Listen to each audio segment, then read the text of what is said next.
Hello সবাইকে, কেমন আছেন সবাই? আশা করি সবাই ভালো আছেন। তো এই তো আমরা বাড়ির উদ্দেশ্যে রওনা দিয়ে দিচ্ছি।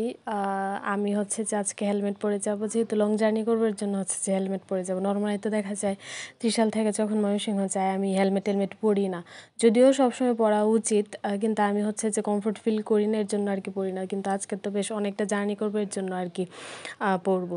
তো ও হচ্ছে যে গাড়ির তেল ভরছে, তারপরে যে এখন আমরা রওনা দিয়ে দিছি।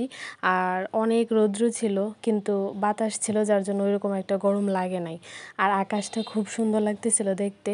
আর আমি হচ্ছে যে দুই দিক দিয়ে বসছি, কারণ ব্যাগের জন্য আমি ওইভাবে যেভাবে আর কি বাঁকা হয়ে বসে ওইভাবে বসতে পারতেছিলাম না। তো এখন হচ্ছে যে আসছি আমরা নেত্রকোনা আছি, এখন গয়নার থেকে হচ্ছে যে স্বরের একটা মিষ্টি আছে, এই মিষ্টিটা খাইতেছি, এই মিষ্টি দিয়া রুটি দিয়ে খাইতেছি।